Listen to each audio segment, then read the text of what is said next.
You're listening to Biotech Hangout, a live and unedited weekly discussion of all the latest news in our industry with a group of biotech insiders. I'm Grace Colón, and my co hosts today are Chris Garabedian, Sam Fazeli, Paul Matteis, Yaron Werber, and special guest John Stanford. For more information about our host and guest speakers, or to listen to the most recent episodes, please go to biotechhangout.com. And as always, for more information about our hosts and guests, or to catch up on recent episodes, visit Biotech Hangout. We have a very full slate today. Big policy news, major financing activity, a couple of deals, huge wave of conference data, and a lot of important updates in some key hot therapeutic areas. So why don't we jump in? Why don't we start with John Stanford, host of the Making Medicines podcast? Welcome, John. Glad to have you here. And he's here to help us unpack the latest developments regarding the 2026 reauthorization of the National Defense Authorization Act, or NDAA. The House passed it this week. Senate is expected to vote on it next week. John, lots of stuff to digest here. Can you walk us through some of the highlights and the implications for the sector? There's stuff on research restrictions with other countries, supply chain implications, STTBR, SBIR, the list goes on. So I'll let you get going on that. And thanks for joining. Yeah, you bet. Well, great to see so many familiar faces. For those of you who don't know Incubate, we're sort of the voice of venture capital and the early stage ecosystem in DC. So we watch things like the Defense Bill, or NDAA, as us DC nerds call it, and all eyes on biotech this year. So the first key takeaway is this isn't a bill just for warships and planes and Pentagon funding.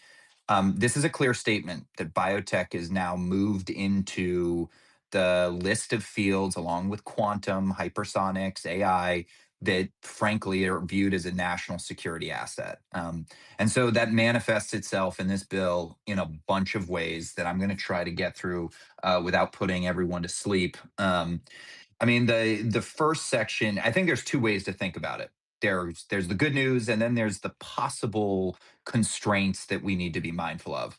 The good news is more investments through the DoD to build it home, and to secure the ecosystem. So there will be more money at DoD. Now, we all know that the SBIR STTR program remains on pause. We can cover that later. But in the meantime, this bill is going to authorize the DoD to effectively build a similar program to subsidize things that are relevant to DoD goals. So if you're in the life sciences space and you are navigating synthetic bio, if you are getting involved in biomanufacturing, if you're using AI to develop new molecules, or you're working in the infectious disease space, there's going to be new DoD resources. Most importantly, is the DoD is creating a new biotech office. And so, long story short, out of this new office is going to come new opportunity for a different type of capital. You're definitely looking at different terms and conditions when you work with DoD, but it's an emphasis that they are going to fund some research that, at a time when NIH cuts, when SBIR programs, DoD may become a new place. So that's one bucket of this 2,300 page bill. Is frankly, the DoD now cares about biotech. So do the Intel. For the first time, the Intel community thinks CIA, NSA, ODNI, a handful of other ones that are more in Mission Impossible films. They're going to have biotech liaisons, and they have enormous pools of money to begin to draw down on. So that's the opportunity bucket. Later in the bill is some things that might not be viewed so much as opportunity, possibly as constraints. Included in the bill is a watered down version of the BIOSECURE Act. And so, for those not following it, it's going to prohibit. There are so many elements of this bill that are focused on China, and BIOSECURE in this version is going to prohibit federal agencies from buying biotech equipment or services from, quote, biotech companies of concern. This was the big whooshy debate that we saw over the last 18 months. The bill has been moderated slightly. This is more about companies can't access federal dollars, but there are some flow through provisions here. And so if you begin to take federal money, if you're taking SBIR money when it's turned back on and you're using companies that are on this list, that's going to be a problem. So there are going to be two lists that everyone on this call has to pay attention to. DoD is going to manage one. It's actually already existed called the 1260H list. If a company shows up, if a Wuxi ends up on that list, it's going to be difficult to do business with them. There's also going to be a new list that's a little more subjective out of the White House through their Office of Management and Budget. That's probably where we will expect to see more of the companies end up that are CDMOs or CROs. If they end up there, they have an opportunity with the White House to explain why they should not be designated a company of concern. So, stepping back a little bit, in the defense bill, BioSecure is on its path to becoming law, and it is going to prevent companies that in any way are touching federal funding from working with companies of concern. Those companies of concern are probably going to lobby the White House pretty hard on this new list to keep themselves off of it. Um, this is a big one. Biosecure was fiercely debated. It comes amid efforts to onshore and nearshore a lot, and there's a lot more I could go into. I'm going to pause here before I move into something else that I think is super relevant. But in case there are any questions on Biosecure, I'm happy to jump on them right now. Hi, John. I have a question. Just thinking about the funding that's been taken away from NIH and the funding that's available here now. Can you put those two into magnitudes of comparison? And then also, NIH, I think to a degree was the funding was there and the scientists decided how to spend it. How are the decisions made here in terms of funding? And interesting, one of them was infectious diseases, where all we hear is trying to get, at least from a vaccine perspective rather than anti-infectives, to dilute the effort on vaccines. Could you maybe comment on those? Yeah, I'll take them sort of in reverse order. Priorities of the Defense Department tend to have inputs. One, relative to what's the rest of the world is doing, because that's the attitude they're coming at. So, if China, and we'll just keep using China as a proxy, but if China is developing something, the DoD doesn't like seeing other countries advancing in the innovative spaces that we're not. And so we're seeing the same thing play out with nuclear and small modular reactors. Because China is doing it, we're going to start thinking about it in the US. So, one way to sort of guess where the DoD is going to put that money is going to be is what is China investing in? And so to some extent, the money's going to be reflexive to what we're seeing. I think there are um, some obvious ones. Data management's going to be a big one. So I think there's a data piece here of how you protect biologic data.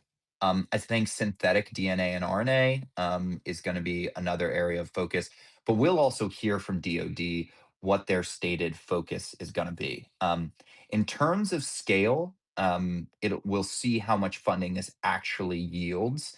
Um, on the end, so I'm going to pivot to your other question. On the NIH front, I think it's important to dispel the notion that NIH is facing substantial cuts. As of right now, the cuts to NIH of the roughly $45 billion spend are pretty nominal. Now, in some areas, they are existential, and they have cut 500 or a billion, but they're spending it elsewhere. And as the administration would be quick to point out, they have pushed out dollars in this fiscal year faster than the Biden Harris administration had at this point, similarly. So we expect NIH to remain well funded to the tune of 40 plus $billion. But the priorities, as you laid out, and who gets to say what gets funded certainly is in a process of transition. John, thank you Um, for that context. I'm conscious of time, and I'm wondering if maybe you can hit a couple more highlights. I know in particular, I had a question about STTR, SBIR reauthorization. I know that it didn't make it in here, and I'm just curious on your thoughts on that. And when, what do the tea leaves say in terms of when, if and when we might see that, and then any other major points to highlight here? I'm sure we'll be talking about this again, over and over the coming months. There's a lot of policy implications to everything that's going on. Uh, Absolutely, and thank you for the opportunity to be on here. The last thing I'll come to SBIR and STTR. The last thing everyone should know is there is a new outbound investment regime built into this bill, and I want to be super clear. Biotech, as of right now, is not covered yet. This concept of reverse CFIUS. In the US, we have CFIUS. If a Chinese investor wants to invest in US technology, there's a CFIUS review deciding whether or not that's acceptable. Recently, people have been talking about reverse CFIUS. Should US capital be able to invest in countries of concern? That is now going to be in place through this bill for AI quantum hypersonics. Biotech was not initially included, but this is something we have to pay attention to because I know there are some funds on the call. Imagine having to notify the federal government. The White House can add things to this list over time. And you might say, oh, I see this really interesting company I want to invest in outside the United States. You might have to notify the government of your investment and at times ask for their permission. So, more to come on that. But this is a huge deal that we have to pay attention to. On SBIR and STTR, we have a logjam over whether or not foreign funded companies should be allowed to accept SBIR, and this debate over so-called SBIR mills. We do not see a path forward right now for turning the program back on. Um, any number of people are putting pressure saying this is, solve your debate here, really frankly, between only a couple members of Congress and get it turned back on. We had hoped to see maybe a 3-month extension, but as of right now, people are holding their ground, and we don't expect that to break. The next opportunity for it to break will be the January 30th bill to fund the government that has to pass, or we'll have another shutdown. All right. Well, thank you for that context. I know a lot of companies were working on the January 5th deadline and, working over the holidays to hit that deadline for SBIR. And well, things have changed. So let's keep our fingers crossed on that one. Thank you so much for the context and for joining. And obviously, stick around. We'll have more commentary on industry sentiment later. Generally, just a quick industry perspective, and then we're going to jump into conferences. So earlier this week, we saw a day that reached almost 2 billion in financing. It might have been the biggest single day total we've seen this year, maybe in longer than a year. And a couple examples that have exciting data that came out this week are Turns and Wave. Turns went out for an upside. I think it was 650 million. Ended up raising nearly 750 million. Wave surpassed 400, and a few others. So if you pair that with the recent strength in the XBI, I believe it's up something like 35, 36% year to date. Are we finally seeing a real sentiment shift despite some of the policy hiccups and challenges?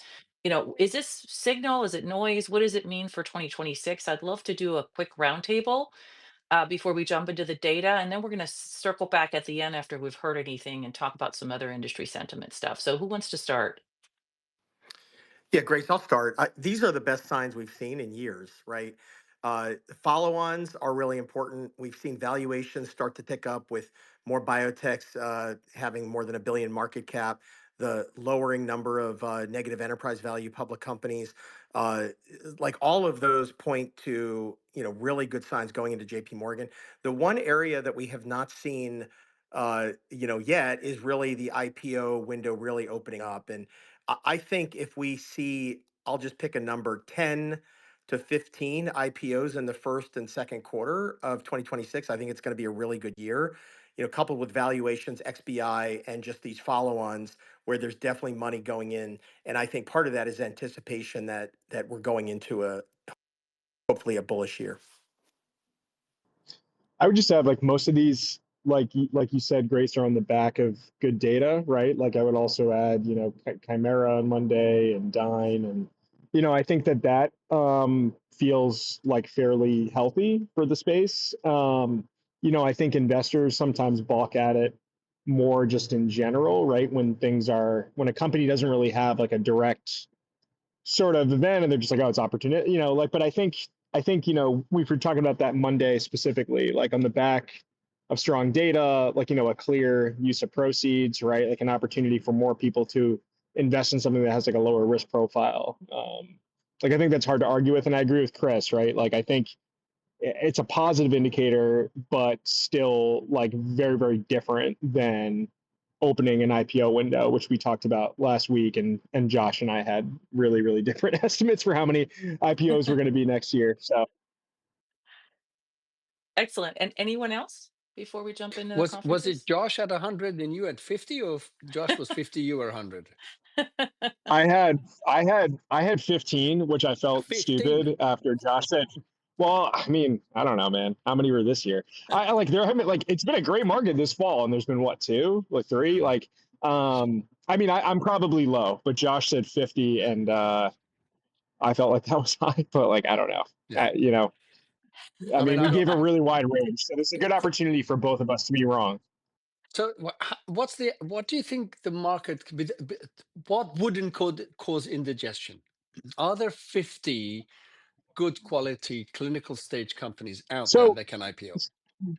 it's a good question. I mean, all of us can speak like on, and I could be interesting to hear what your own experience is too. But like, I mean, you can speak on like my narrow sort of, I don't want to talk about specific companies, but my kind of list of companies, right, that I'm like looking at, that I'm close with, that are kind of in like the later stage, and like the profile of that list is like more of a phase two, even sometimes phase three profile than it's ever been, right? And I compare that to, 2020, right? When companies were putting in IND acceptance as like a major value creating event in an S1, right? So like that's good, right? But I don't know if there's 50 of those. There's probably more of those types of companies than ever, but I mean, it might be 20. Like I'm not, to be honest, I'm not totally sure. I feel like 50 is a high number for companies that are mid to late stage.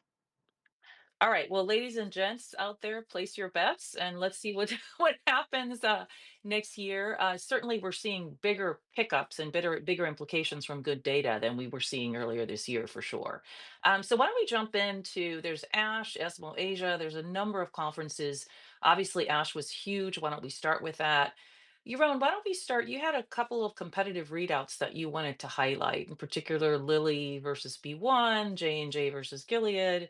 Do you want to walk us through a couple of those? Yeah, absolutely. There was a lot, for an ASH that was supposed to be not that busy. It was we all got slammed, and there was a lot of really great data too, which was actually really encouraging.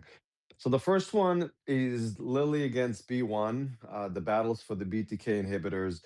And obviously a huge market, 12 billion in expected BTK sales.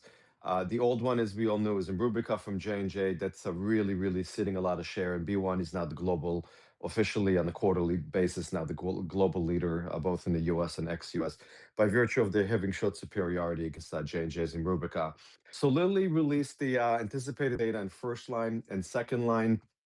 Um, it's a non-covalent inhibitor. The other ones are covalent. They certainly was supposed to be better on mutations. The more data that emerged suggested that each one of these classes has their own sort of unique profile. A little bit more Coke and Pepsi, and Jaypirca just got approved in second line CLL. To make things complicated, this is one that kind of had a little bit for everybody. What was in the abstract, which looked like shock and awe as potentially going to be the class leader, was definitely a lot more mixed at ASH. The data in patients who were relapsed refractory really did not beat at all. In fact, Lilly, I think in the abstract, had the investigator assessed data in the presentation. The paper actually had the IRC data, which looked dramatically worse. And then they showed the frontline data, which looked really good, that IRC assessed. But the data is extremely early, and most of the difference in survival, which was impressive against BR, the historical arm, is because BR had very poor tolerability. And out of 10 patients that died, 9 died because of tox, and there's only one disease progression.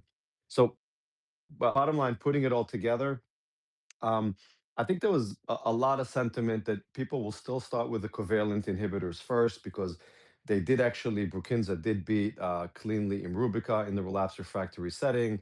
We know you can use Lilly's drugs after like a Brukinza or Calquence, but you don't know if you could use it the other way around. The data from Lilly is very early. In general, It's supposed to be safer, but the safety differences honestly were ended up being a little marginal.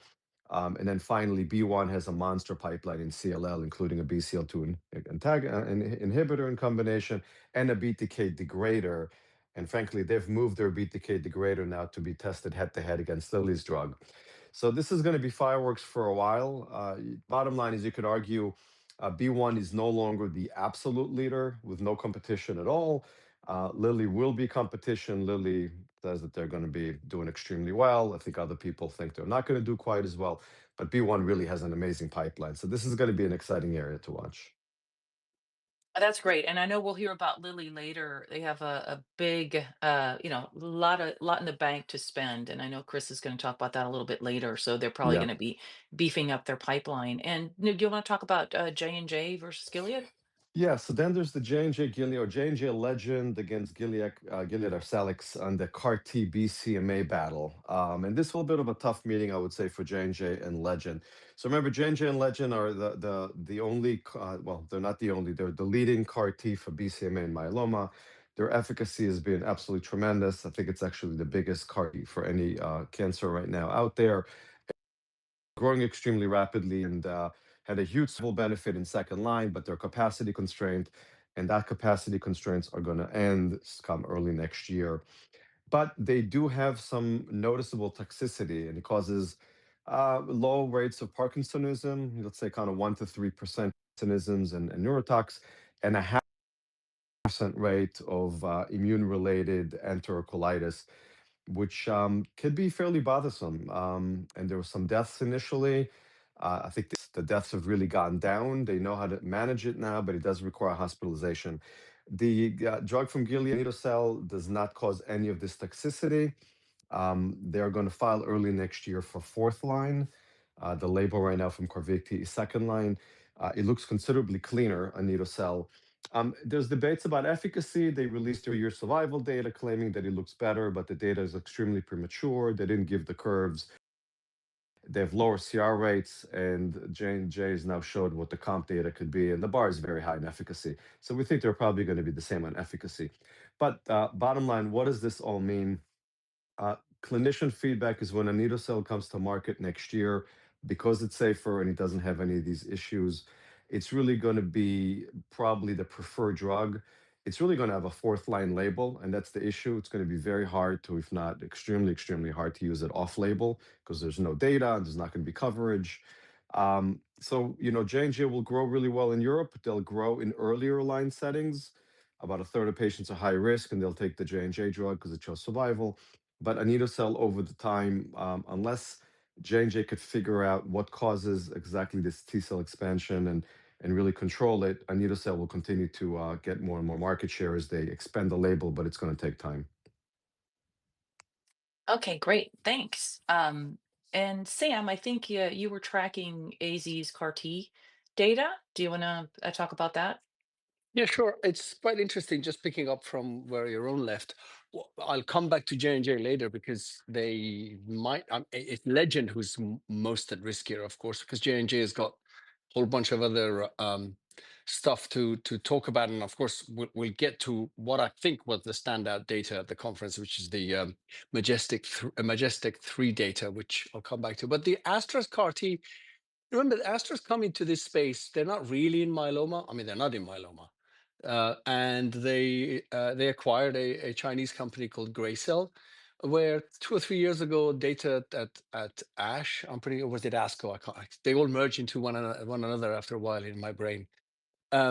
Showed some very interesting data, and about 6 months later, AstraZeneca bought the company. It's not an in-license thing; is they bought it. So this is called AZD0120, and it's slightly different. I mean, everybody is now talking about faster and faster manufacturing, and I'd love to see it in the market. I mean, manufacturing is not the issue; it's actually getting the product from vein to vein, and I think they'll all end up being your own. I'd love to hear your view, being about the same in the end, about I don't know, 4 weeks vein to vein or 5 weeks vein to vein. But what is different here is that they've got a CAR T that targets BCMA and CD19. So this CAR T where, of course, you wonder, oh my gosh, what are you going to do with side effect profile, etc. when you get there?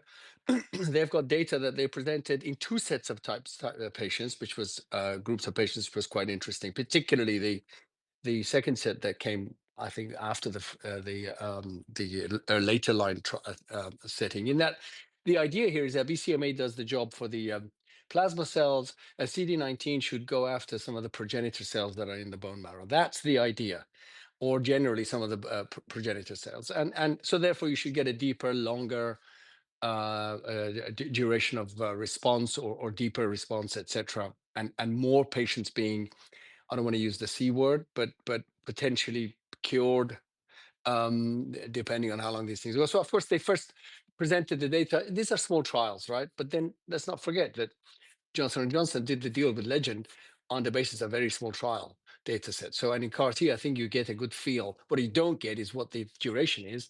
But here we have data that showed really strong efficacy and manageable safety profile in the newly diagnosed, high risk and transplant eligible patients, and the frail transplant ineligible patients.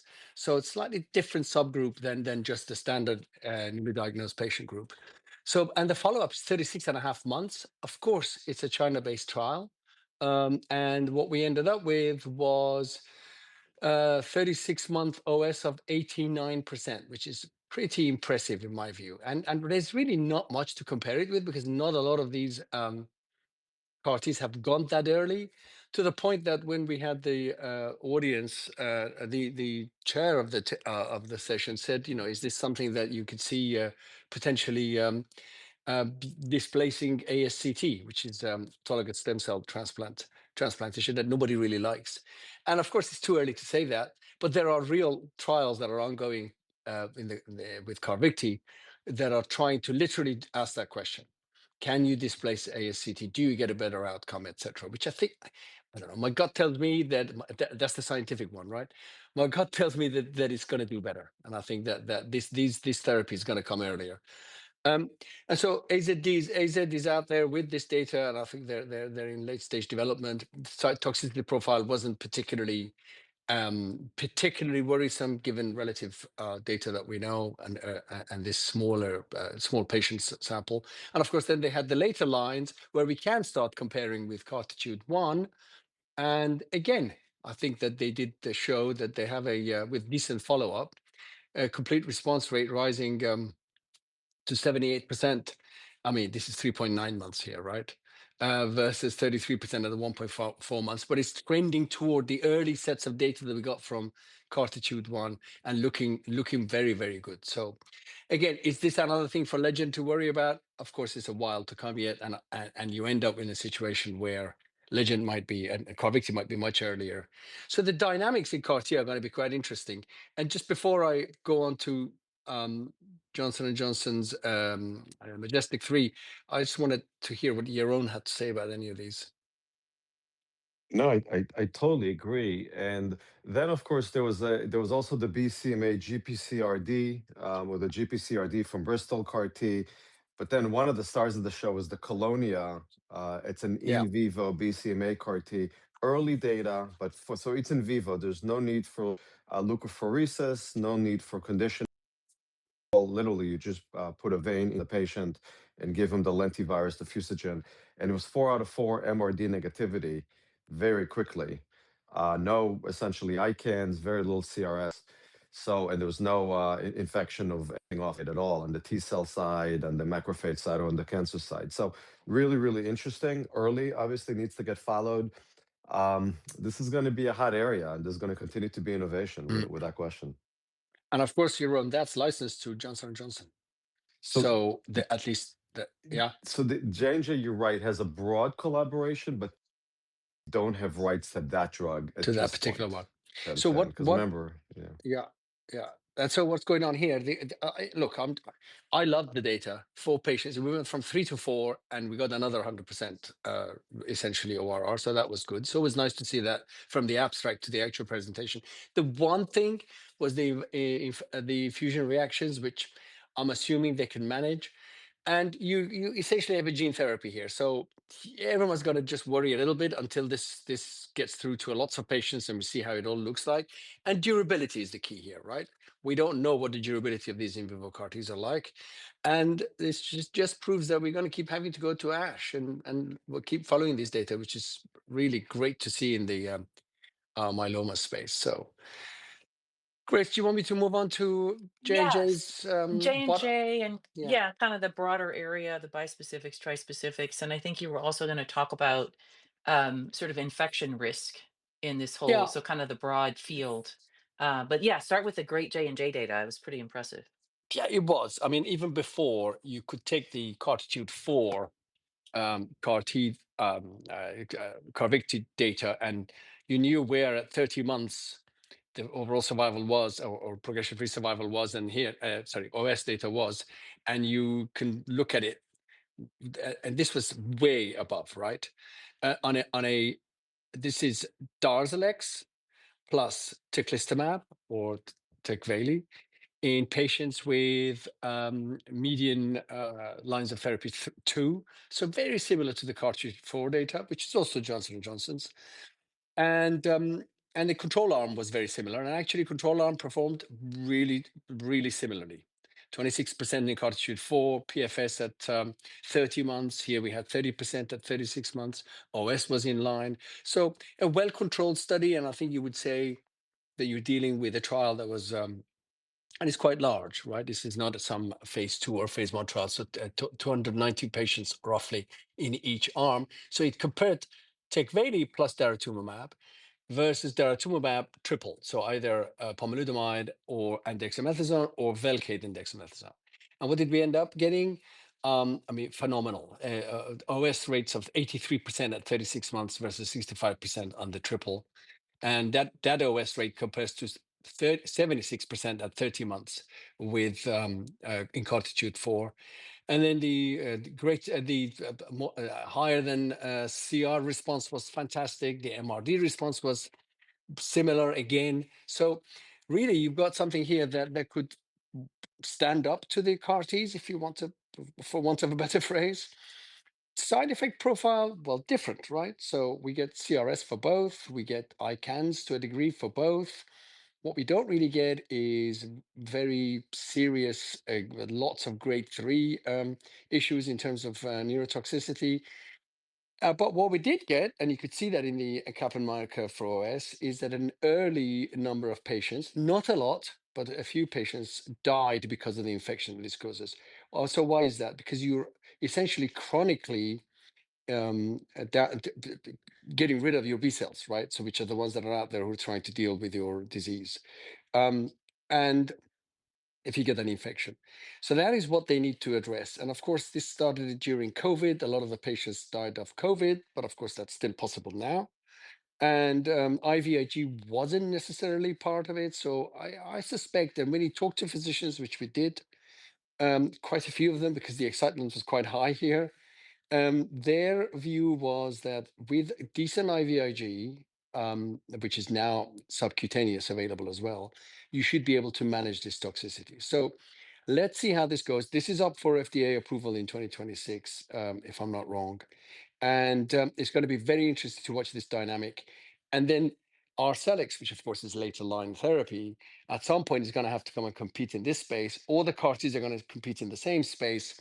It's going to be very interesting to see how the patients and physicians end up putting their patient groups on different types of therapies here. So, and one last thing I would say is that if you're treated with a bispecific, your probability of responding well to a CAR T afterwards is lower because you end up with pretty much exhausted T cells. I mean, exhausted cells, unless you end up in a T cell, sorry, unless you end up with a big break between the last bispecific therapy and the need to go to CAR T. Again, you're wrong. Anything to add? No, that was a tour de force, my friend. It's fantastic. We had Yeah, data great from them overview. on Yeah, AMD go ahead. patients. We had some triples, etc. But I think we should leave it there because we already have passed. So clearly, we're going to be looking at this field very, very closely because so much data will continue to come out, and it'll change the treatment paradigms, right? Like you were saying, in terms of which order you can do stuff, how long you have to wait. But very exciting, and thanks for covering it so thoroughly. I think, Yaron, you wanted to talk about Genmab's Epkinly data. Do you Yeah, want to jump into that? I can be quick because we have so much to cover. So the Epkinly is a CD20, CD3 bispecific from Genmab and AbbVie. It's given sub-Q, mostly outpatient, or really trying from any hospitalization initially, which will really open up to the community. Of course, the competition is Roche's Columvi. Has been doing better for just a variety of reasons in terms of the data and ease of use. And remember, the standard of care has always been Rituxan and CHOP in first line. This is diffuse large B, really big market. Approved right now in the third line. They'll have data next year in second line and then in first line, and that's the point. So the data that came out at ASH is updates up to 3 years now, when we can really now look historically against R-CHOP and even against, let's say, the standard of care technically now is a drug called Polarix with R-CHP. So it's another antibody on top of R-CHOP from Roche. And we can now compare next year. Epkinly will have data of Epkinly combination with R-CHOP, and the bottom line is we really are at a point that we think they're going to be the best regimen out there.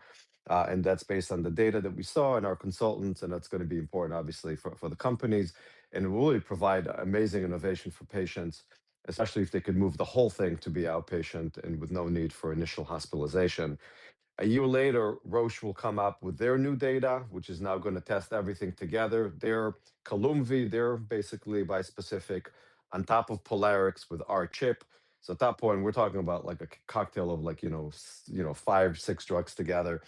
And that we'll have to see whether that could look better than the new Epkinly regimen. But the innovation now is absolutely amazing and increasingly less and less chemo. I mean, chemo is really going away, thank God. And I mean, standing ovation at ASH. I mean, the data was really good. It's really great, including elderly patients. So it's hard not to get excited, a little emotional as to how good things are going. So that is exciting, and it's great to hear your passion about it. Because you're right. I mean, this is just going to be huge for patients on a number of levels. And now back to Sam. I know one of the other big stars at ASH was Terns Pharma, where they had impressive data in CML with their new novel allosteric inhibitor. Do you want to tell us a little bit more about that? And I know there's an interview with Amy Burrows that Brad did on Biotech TV that was great. If people haven't seen that. Yeah, as always, he did a fantastic job in such a short time that he does these things. So, look, the drug's called Turn 701. As you said, it's an allosteric modulator. So, the trial is called Cardinal, 85 patients. And I think the fundraising tells you the story. They went out looking for 400, they closed at 650, right? So that's the way it goes. And of course, it's for CML. I'm going to summarize it.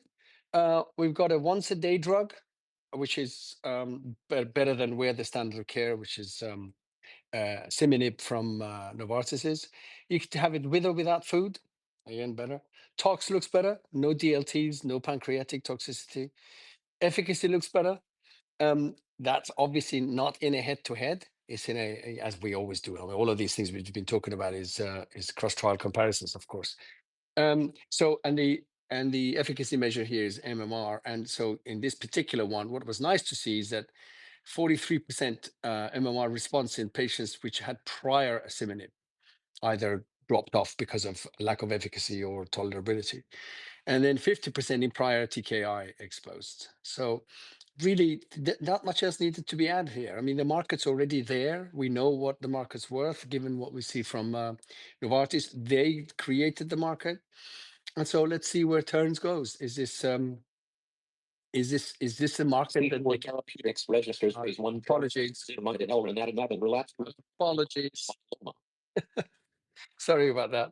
The next phase is phase 3, but are they going to take it alone? Because I wonder whether CML is a market you can market yourself.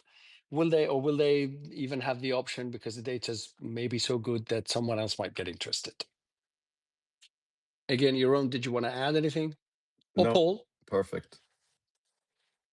All right, we'll continue the tour, the conference tour de force with this dynamic duo. So Sam and Yaron, where I know we want to hit some highlights from ESMO Asia and a couple of other conferences. Who would like to start? Your own, unless he doesn't want to stop. No, happy to. I can be very quick. So there is, we all know one of the original immuno-oncology drugs was Yervoy, a CTLA-4 drug from Bristol, which was supposed to be one of the most hot areas out there with Optiva. Of course, what we've learned, CTLA-4 does have efficacy, but it's got a lot of tox. Well, BioNTech has a gentler version now in phase 3, and they showed the first part of phase 3 study in second line lung cancer, um, and head to head against chemo, docetaxel. You know, docetaxel is one of those old drugs that always seems to do pretty well when you go head against it. Everybody thinks like the smallest, the shortest drug out there, and everybody's going to beat it, and then they all get knocked one after the next, and they can't beat it. Well, in this part A, the data looked very good. It's actually in, lung cancer is squamous or non-squamous. The histology, non-squamous is far bigger, squamous is smaller. Squamous typically has poor outcomes and harder to treat. Well, in phase 3 was testing both. They actually got into clinical hold, partial hold with FDA because we think there's probably some tox in the non-squamous, which is the bigger part of the area of the market. With FDA, they agreed not to advance that forward further and just went with the smaller squamous. And this is the early data. This is part A, but it looked really good. Um, uh, Definitively better on efficacy so far than docetaxel. So on that, they're now going to completely enroll the rest of the study. It's a CTLA-4 antibody, so it is a little bit more pH mediated, so it seems to be better tolerated than the Bristol one. And of course, you expect there is going to be a price to pay on more tox. So we are seeing more tox, but good efficacy. So that's encouraging, and that's moving into the next part. BioNTech's got a fairly robust pipeline now, in general, moving into late stage. And so this is going to be a part of the future, and we'll continue to this. But it's nice to see something finally working in that segment. Great, thanks. Sam, So yeah, you I'll want to pick it cover up some from of the there. other ones? So Yeah. we did have some data from a couple of newish targets. So this one, B7H3 is one that's caused trouble for some people in other settings, and these are the ADCs that companies BioNTech's got one. And of course, GSK had some data that showed at ESMO Asia, remembering that, of course, a lot of ESMO Asia data is China-focused patients, because that's the whole point of it, but some of them are not. So GSK here showed some data with their B7H3 ADC, RISRES, for want of a better name, Rispotachug, Rizatecan, it doesn't matter. RISRES is quite good. Encouraging activity in the Chinese non-squamous non-small cell lung cancer patients, right? So we're still in a non-squamous setting. So responses in the squamous and oncogenic cohorts were a bit muted, but it does, we still have a opportunity in non-squamous. Of course, the game will have to be how do you parse these patients and what do you choose to give them, etc. And the data seems, in terms of 33% objective response rate, similar to what we've seen with Amgen's WILD 201 and BNT324, perhaps not as good, but then it's very hard to compare these numbers here. And Merck and Daiichi have got another similar product that's in development. So it's complicated, and there's a lot of comparisons to be made. Early data sets, small patient numbers. They're all trying to go out there. And the only other one I want to highlight is a tri-specific DLL3 in small cell lung cancer, which is called alveltamig. It's from Zelgen. And I have to say, I think if, again, very broad brush here, cross-trial comparison, the response rate in this China-only small cell patient cohort look very decent. Now, let's remember that patients in China tend to get lung cancer not necessarily driven by smoking, but the etiology is due to pollution mostly. So we have to accept that the biology is different. So it's hard to do cross-trial. It's even harder to do cross-trial comparisons here, unless you have a the China-only cohort. But the data in this patient population sets the bar at least from a China perspective. So, and what it does is that it's one of those antibodies that's got two binding sites on DLL3, which often seems to change the way things work, as we've seen with Zymeworks, Ziihera. And so this is a DLL3 CD3 triple specific, if you want to call it that.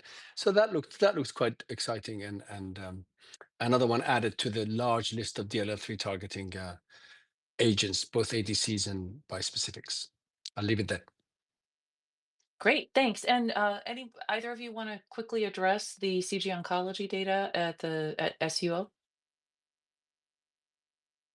I can very quickly. You're absolutely right. Good data. It's an interesting setup coming up in the next few couple of years with regards to non-muscle invasive bladder cancer, where Johnson and Johnson's Inlexzo is already approved. That's the gemcitabine-eluting pretzel. That's an intravesical device. And so we're looking at the data that CG presented, and on the surface, again, cross-trial comparisons of the Bond-003 trial, which is a phase 3 trial, versus the Sunrise-1 trial, which is the comparison we made, both presented at the Urological Oncology Conference. Similar efficacy from what we can see. At the 6-month rate, the event-free survival, etc., and the side effect profile of CG's drug um, looks a little bit better, again, in this cross-trial comparison. And of course, they're completely different modalities. So what's going to be interesting is how physicians will decide between these two um, options. And of course, one's marketed by Johnson and Johnson, the other one's marketed by CG. So let's see how this all pans out. But good data. Great, thank you. So that wraps up some of the conference stuff. I know we have a couple more data things to go through. One is Paul, and I think Chris was also going to comment on the Dyne positive DMD data. Paul, do you want to start with that? Yeah, sure. Thanks. And it is a good segue into the conversation we always have to have each week, it feels like, on just what is going on with the FDA. But yeah, Dyne reported positive data from their registrational study of their DMD exon skipper for exon 51. For context, these guys have a muscle delivery platform using the transferrin receptor. This has been a hot space with delivery to muscle and brain, and there's a number of companies in this area. And essentially what they reported was that they made close to 3% of normal dystrophin at 6 months, which, apples and oranges, a little bit across trials, but it's about 10x what you see with the standard of care at that time point, Exondys. And they also saw pretty compelling separation on a number of functional endpoints versus a placebo arm. A lot of the questions I was getting from investors were really just, around the statistics and these comparisons in small sample sizes, which is fair. I think people are asking the right questions. But, in the backdrop of some disappointing confirmatory data for other exon skippers that make less dystrophin, these data were really promising, and I would say better than expectations. The question here, right, is like, if we were in the FDA environment that we had been in the past 10 years, I think it would be perceived as an absolute no-brainer that this would be highly likely to get approved. And I do still think that most investors think this is likely to get approved. I agree with that. I mean, I think these data clearly seem to be above the bar for what they're going for, which is accelerated approval. But the stock traded up. It was a little bit sideways. They also financed, but I think part of that is really just the whole broader discussion around the FDA and the kind of investors, I think, being a little bit confused around philosophically what exactly does this FDA stand for from a regulatory perspective in rare disease, right? You've got comments from Macquarie that are like so bullish.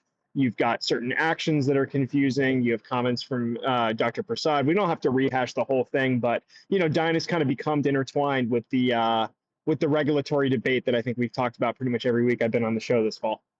Chris, what do you think? Yeah, no, good assessment, Paul. Yeah, look, I think at the end of the day in DMD, all roads kind of lead back to Sarepta, and Sarepta, set a low bar for especially exon 51, and I think a lot in industry thought, okay, if we can just clear the dystrophin biomarker, and which Dyne clearly did, and obviously Avidity did this with exon 44. in compelling ways. But it's still, I still struggle with the fact that we have not seen a strong clinical data set that is correlated to the biomarker. And you bring up the issue with FDA. I mean, I think if we were looking at just the precedent of Sarepta, I think absolutely.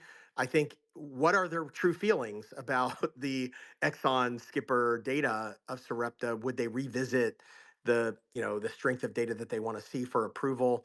But if that's the standard, I think they've clearly cleared that. But it's frustrating just for someone who's done this and followed DMD that we just don't have the real robustness of the statistics.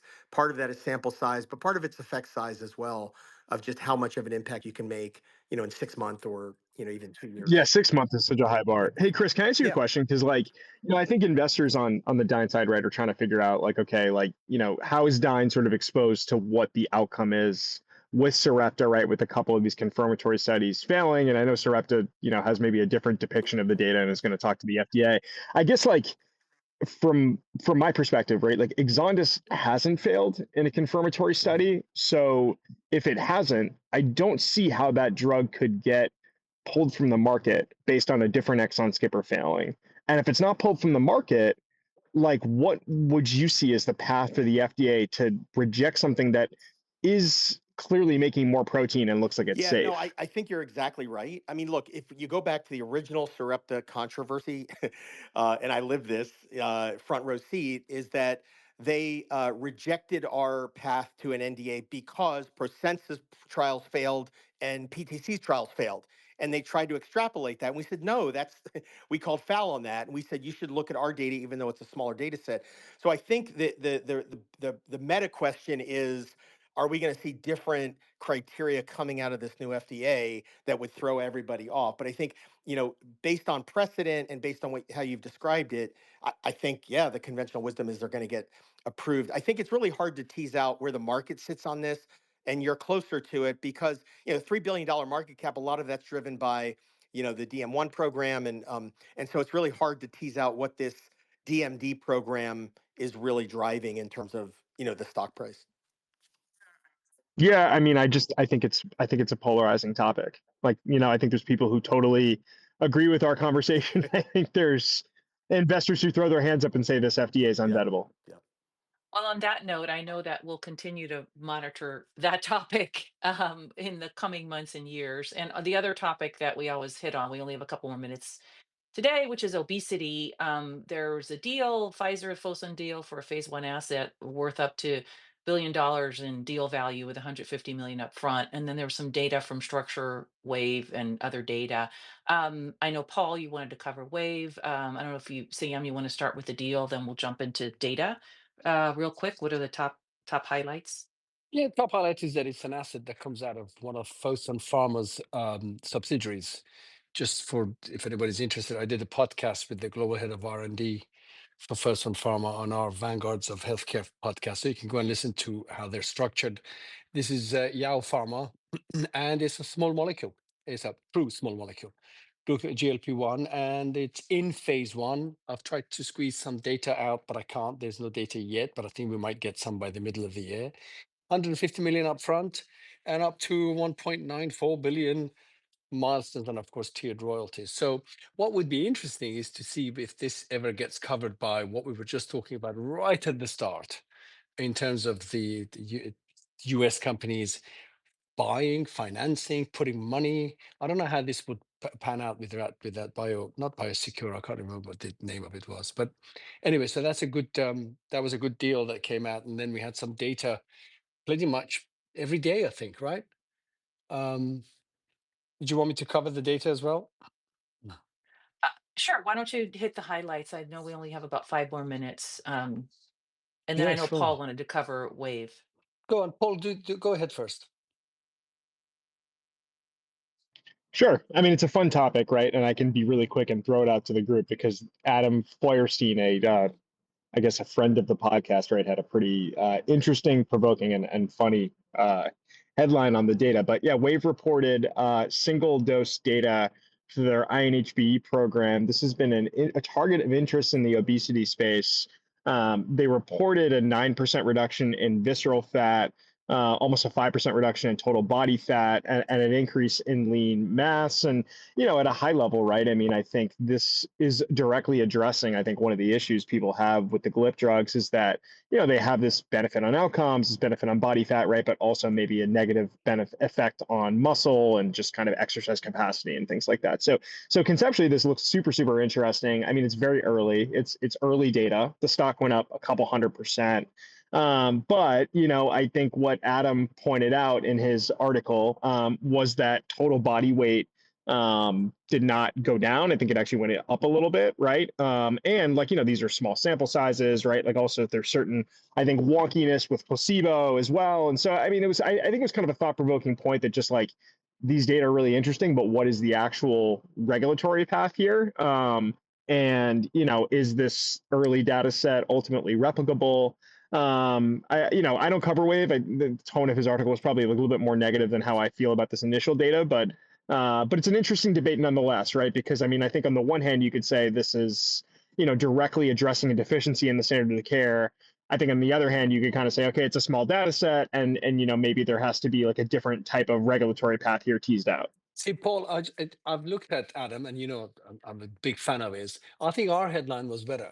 WVE 007 early obesity data has license to thrill. See, I like that. it I wasn't like my. that.